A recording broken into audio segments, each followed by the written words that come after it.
Nachádzam sa pred radnicou v Osle, ktorú môžete vidieť hneď za mnou. Ja vám to skúsim takto priblížiť, aby ste si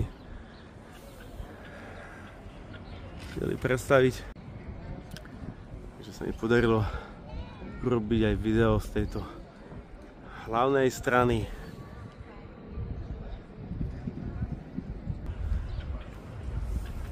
Aspoň na našich končinách je radnica v Osle preslavená tým, že sa tu udeľujú ceny, Nobelové ceny mieru.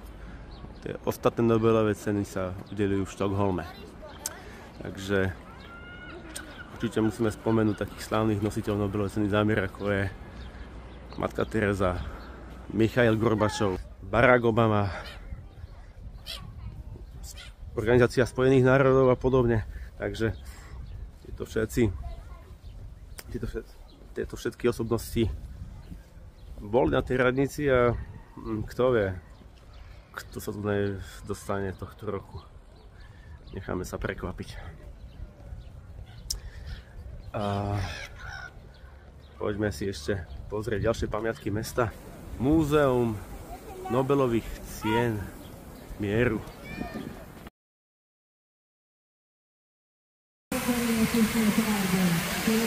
Celkom zvláštna fontána. Aby tej vody v Osle nebolo tentokrát málo, tak niekto radšej osviežuje, zvlhčuje vzduch, ktorý je už aj tak vlhký. Tak pozrite na to počasie. Máte možnosť vidieť Národné divadlo z zadnej strany. Ak sa mi ho podarí spredu odfotiť, tak áno, ale teraz sa ponáhľame do Kráľovského paláca na výmenu stráží. Dúfam, že to stihneme.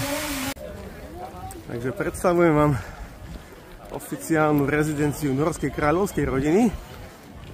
Práve sa ponáhľame, aby sme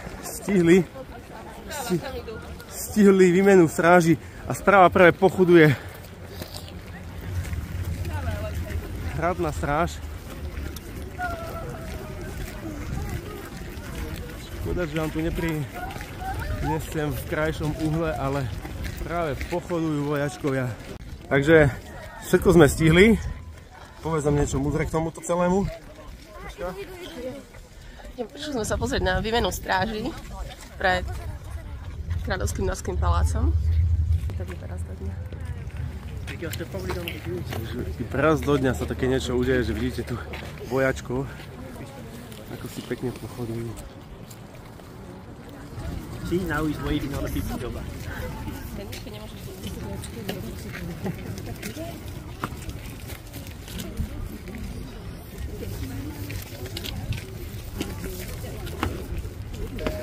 Captain Jack, hey-o, Captain Jack, bring me back to the railroad track, bring me back to the railroad track. Run into the railroad track, run along with Captain Jack. Run into the peace camp back, run along with Captain Jack. Ba-da-da-dee-da-do, left, right, left. Ba-da-da-dee-da-do.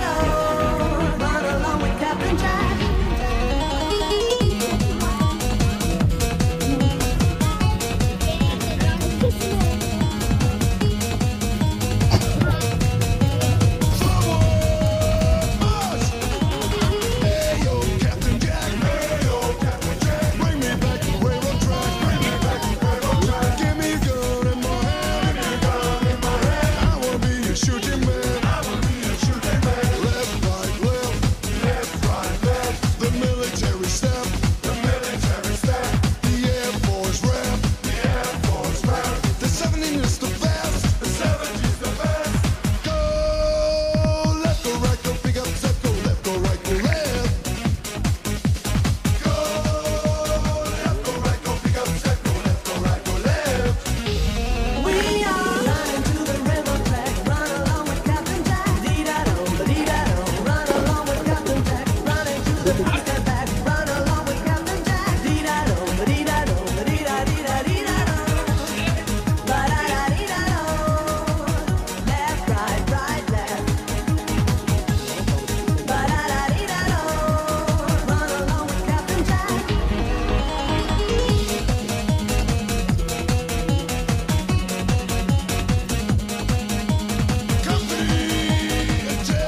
Yes, good night, I will go away.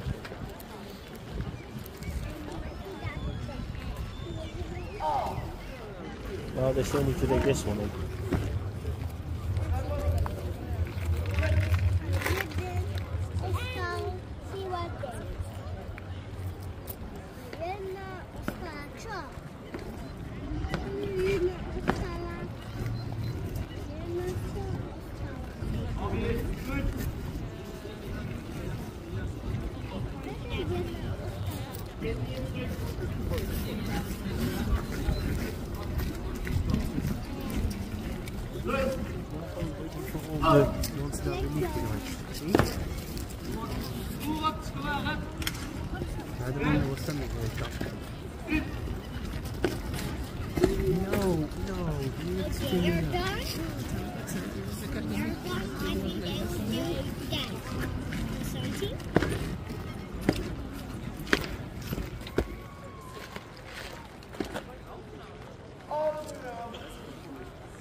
Now there's a new one selling in front of the King store. Look. Whoop. Pred nami vidíte najstaršiu univerzitu v Oslo. Má viac ako 30 000 študentov momentálne. Samozrejme, táto budova slúži už iba na ceremoniálne účely a fakulty sú roztrúsené po meste. Ale stojí za to na to aspoň pozrieť. Takže založená univerzita bola v roku 1811 a funguje doposiaľ. Podarí sa mi to priblížiť, vidíte, že máme tu dneska sobotu a koná sa tu svadba, respektíve svadobné fotenie. Čo poviete na nevestu?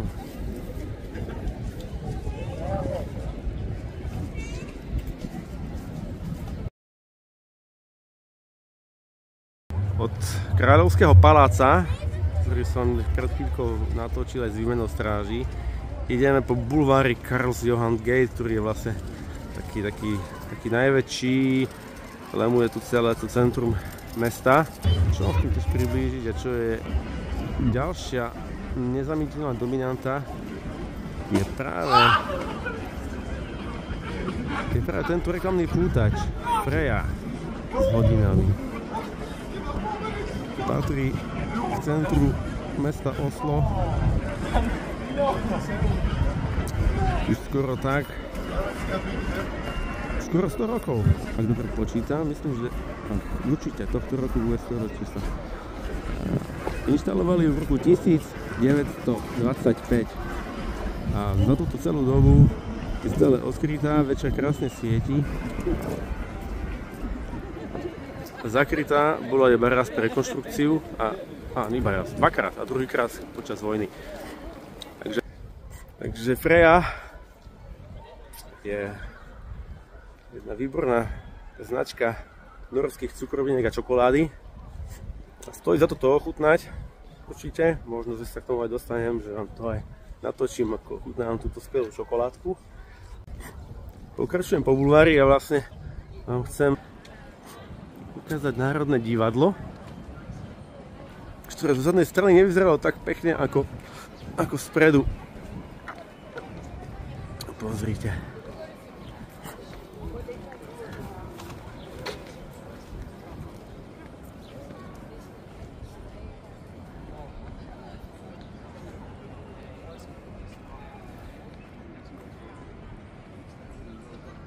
No a na polceste bulváru vám chcem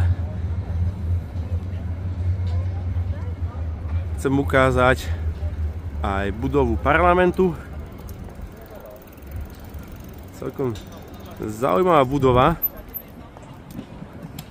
Vyznačuje, alebo píšu o nej aj to, že sú síce použité na tej budove rôzne štýly, ale že celá tá kombinácia štýlov vyzerá v skutku dobre.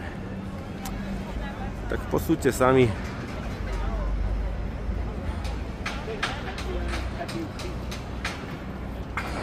Či tento parlament vyzerá k svetu. Ale za mňa určite áno.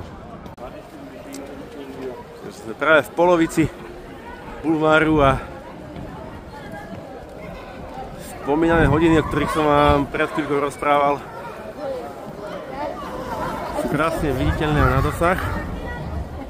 Tak si vychutnajte pohľad z blízka.